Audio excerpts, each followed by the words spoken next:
এ মুসলমান ভাইরা আমার, এই কারণে 5 ওয়াক্ত নামাজ জামাতের সঙ্গে আদায় করা এটা আল্লাহ পাকের আদেশ।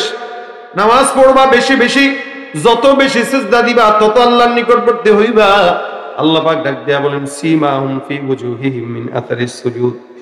একটা মানুষ নিজেকে নামাজি দাবি করলেই নামাজি হয় না, বান্দার চেহারার দিকে তাকাইলেই বোঝা যায় কে নামাজি কে বেনামাজি। আমাদের দেশের এত বছর যারা ক্ষমতায় ছিল এরা আমাদের স্টেজে গুলোতে উঠে উঠে বলতো যে ভাই আমি কিন্তু 80 রাকাত তাহাজ্জুদ পড়ি। দেখছেন নি আপনারা? কয় রাকাত পড়ে? 80 রাকাত তাহাজ্জুদ পড়ে। এবং আবার এটাও বলতেন আমাদের সাবেক প্রধানমন্ত্রী যে আমি ঘুম থেকে উঠে যায় নামাজ আর তাসবিহ খুঁজি। এদিক দিয়ে যায় নামাজও খুঁজে, ওদিক দিয়ে আলেমদেরকেও খুঁজে। কথা বোঝেন নাই? তাহলে যে যায় নামাজ খুঁজে সে কি ইসলামকে ছোট করতে পারে? যে নামাজ যায় নামাজ খুঁজে নামাজ পড়ে তাহাজ্জুদ করে সে কি রাতের আধারে জনগণের হক নষ্ট করতে পারে? সুতরাং যে নামাজ পড়ে সে গুনাহ করতে পারে না, যে গুনাহ করে সে তার নামাজ হয় না।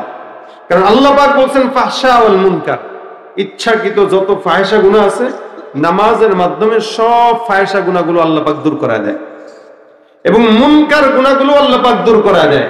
ফাহিশা মুনকার কাজ, নামাজ বান্দাকে ওই ফাহিশা এবং মুনকার কাজ থেকে বাঁচায়।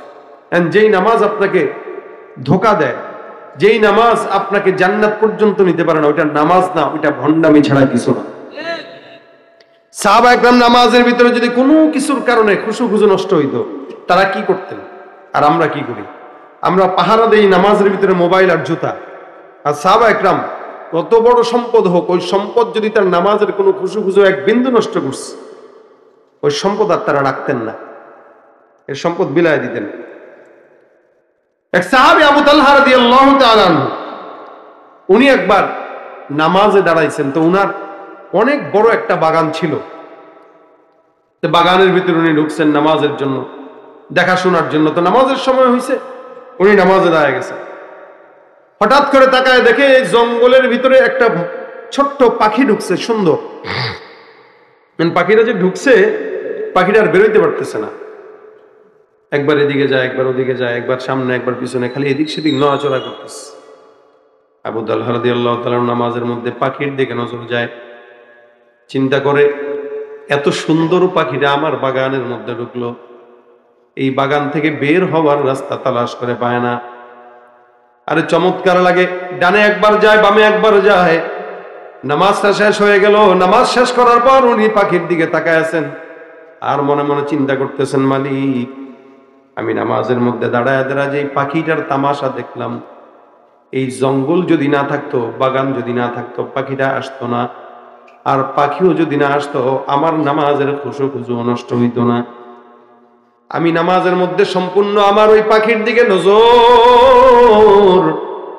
আল্লাহ রাসূল সাল্লাল্লাহু আলাইহি ওয়াসাল্লামের কাছে আল্লাহর বান্দা চলে গেছে, যা ডাক দেয়া কয়, ইয়া রাসূলুল্লাহ, যেই পাখিটা দেখতেছেন আমার একটা সুন্দর বাগান, বাগানের মধ্যে আজকে আমি নামাজের মধ্যে দাঁড়াইলাম, দাঁড়ায় তাকায় দেখি একটা ছোট্ট পাখি কোন জায়গা থেকে উড়ে এসে আমার ডালের মধ্যে বসলো। আমার ওই গাছের ডালে যখন বসলো, বের হওয়ার জন্য রাস্তা পায় না, একবার ডানে তাকায় বামে তাকায়, একবার এদিক সেদিক ছুটোছুটি করে। এত চমৎকার দৃশ্য, আমি চিন্তা করলাম এত সুন্দর দৃশ্য আমার দেখতে বড়ই মজা লাগে, যার কারণে আমি আমার পাখিটার দিকে নজর দিয়ে আমি সুন্দর করে তার দিকেই পাগল হয়ে গেছি। নামাজের পরে আমার মনে হলো যেই পাখিটার কারণে আমার নামাজের মধ্যে খুশু নষ্ট হয়েছে, এই পাখিটা তো আর রাখার কোনো যৌক্তিকতা আসে না, এবং ওই বাগানটাও রাখার যৌক্তিকতা আসে না।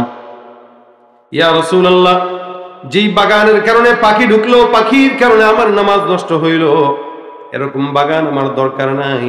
আল্লাহ রাসূল দয়া করে মেহেরবানি করে এই বাগানটাকে আমি আপনার জন্য আল্লাহর রাস্তায় লিখে দিলাম, যাতে করে যেই বাগানের কারণে আমার নামাজ নষ্ট হয়েছে, এরকম বাগান আমি আবু তালহার দরকার নাই।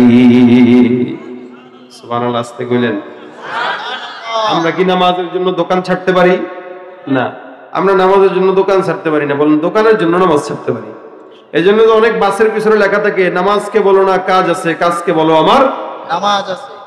আমরা নামাজটা বলি ভাইরে কাজ কাম আছে, পরমনে 50 বছর পরে, 40 বছর পরে, অথচ এই 40-50 বছর সে বাঁচবে এটার কোনো গ্যারান্টি তার বাপ দাদা 14 গোষ্ঠী কাউ দিতে পারে নাই, এরপরেও সে নামাজে যায় না। যৌবনের নামাজটা আল্লাহ পাক রব্বুল আলামিনের হাবিব বলেন 7 প্রকার বান্দাকে আল্লাহ পাক তার আরশের নিচে ছায়া দিবেন। এর ভিতরে এক প্রকার আছে ওয়াশাবুন নাশা ফি ইবাদাতিল্লাহি তাআলা, যারা যৌবনকালকে নামাজের মধ্যে কাটাবে, ইবাদতের মধ্যে কাটাবে, ওই সমস্ত যুবকদেরকে আমার আল্লাহ পাক রব্বুল আলামিন সুন্দর করে আল্লাহর আরশের নিচে ছায়া দিয়ে দিবেন। সুবহানাল্লাহ। শুধু তাই নয়, হাদিসে নবী বলেন অকলবুহু মুআল্লাকুম বিল মাসাজিদ, ওই সমস্ত বান্দা যারা আল্লাহর আরশের নিচে ছায়া পাবে তারা কারা? যাদের কলবটা ফজরের নামাজের পর জোহর পর্যন্ত যাদের কলবটা মসজিদের মধ্যেই পড়ে থাকতো, অর্থাৎ এক ওয়াক্ত নামাজের পর আরেক ওয়াক্ত নামাজের জন্য মসজিদের দিকে মন ছুটে যেত। আল্লাহ নবী বলেন এই মসজিদমুখী বান্দাকেও আমার আল্লাহ পাক রব্বুল আলামিন আল্লাহর আরশের নিচে ছায়া দিয়ে দিবেন। সুবহানাল্লাহ। এই কারণে ভাইরা আমার, এটা নামাজের মূল সময় হলো যৌবনকাল। বুড়াকালে তো একটা ওযু করার জন্য 3 বার পানি নেওয়া লাগে।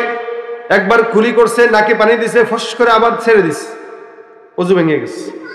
আবার নাতিরে কয় নাতি আমার আরেক বদনা পানি দে। নাতি কয় ডাক দে কাকা দাদা একটু আগেই না পানি দিলাম, ওযু ভাঙছে নাকি? বলে হ্যাঁ ওযু ভেঙে গেছে। আবার পানি দিছে, আবার ওযু ভাঙছে, আবার পানি দেয়, আবার ওযু ভাঙে। এক ওয়াক্ত নামাজের জন্য 3 বার ওযু করা লাগে। তার মানে বুড়াটা মুরব্বী হওয়ার কারণে সব ঢিলা হয়ে গেছে। মনে রাখবেন যুবক যারা আছে তাদেরও একদিন ঢিলা হবে কি হবে না?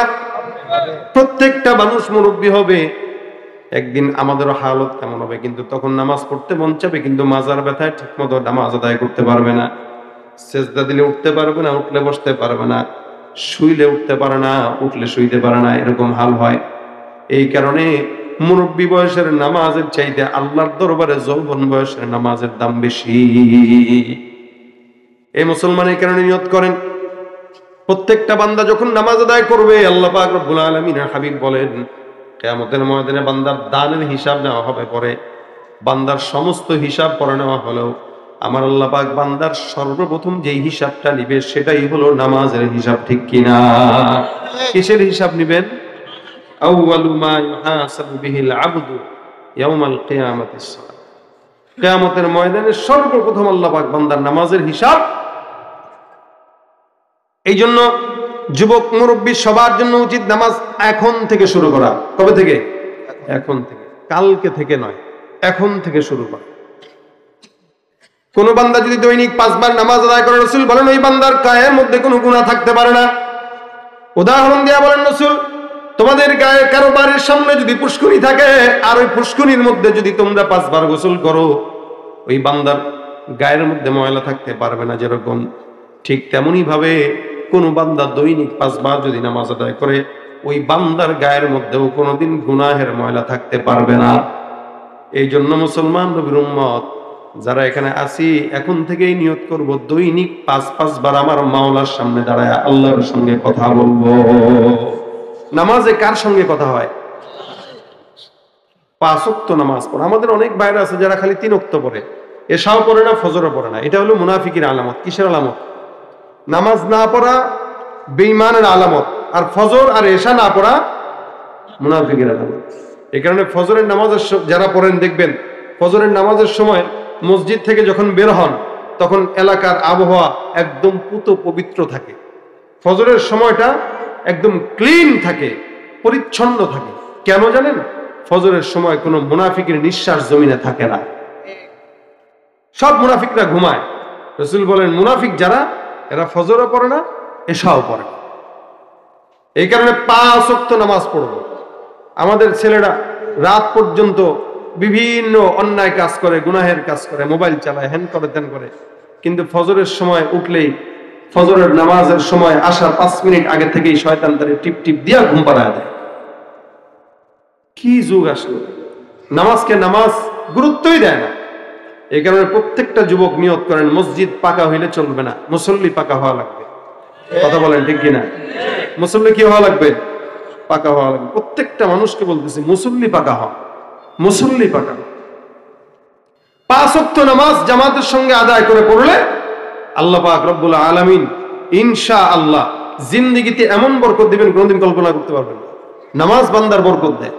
যে ঘরে বেনামাজি আছে ওই ঘরে বরকত হয় না, বেনামাজির ঘরে কোনোদিন বরকত হয় না। এই জন্য যখন সময় হয় আল্লাহর সঙ্গে কথা বলা কেমনে বলবেন? আমরা আমাদের এলাকার নেতা, চেয়ারম্যান, মেম্বারদের সঙ্গে যখন দেখা করতে যাই, সেজে গুজে সুন্দরভাবে পরিচ্ছন্ন হয়ে তারপরে যাই, কিন্তু আল্লাহর সামনে যখন দাঁড়াই টুপি ছাড়া দাঁড়ায় যাই। আল্লাহর সামনে যখন দাঁড়াই সিগারেটটা ছেড়ে তারপরে নামাজে দাঁড়াই। আল্লাহর সামনে যখন দাঁড়াই গুনাহের বোঝা মাথায় নিয়ে দাঁড়াই। আল্লাহর সামনে যখন দাঁড়াই কোনো মতে শরীরের ভিতর কাপড় চোপড় না থাকে, একটা গেঞ্জি আর লুঙ্গি দিয়া একটা ধার করা টুপি নিয়ে পড়ে দাঁড়ায়। অথচ উচিত ছিল আল্লাহ পাকের সামনে সবচাইতে সুন্দরভাবে দাঁড়ানো। কারণ আমি দুনিয়ার কোনো মানুষের সামনে না, কার সামনে? আসমানের মালিকের সামনে দাঁড়াইতেছি, আল্লাহর সাথে কথা বলতে দাঁড়াইতেছি। আল্লাহ কত সম্মানিত আমাদের। এই জন্য আল্লাহ পাক রব্বুল আলামিন যেহেতু সম্মানিত করেছেন, ইমানের পরে সর্বপ্রথম কাজ নামাজ। আল্লাহ পাক যেন এই নামাজটা আমাদেরকে 5 ওয়াক্ত পড়ার তৌফিক দান। নিয়ত করেন কারা কারা পড়বেন আজকে থেকে 5 ওয়াক্ত নামাজ ইনশাআল্লাহ। আল্লাহ আমাদেরকে কবুল করে, বলেন আমিন।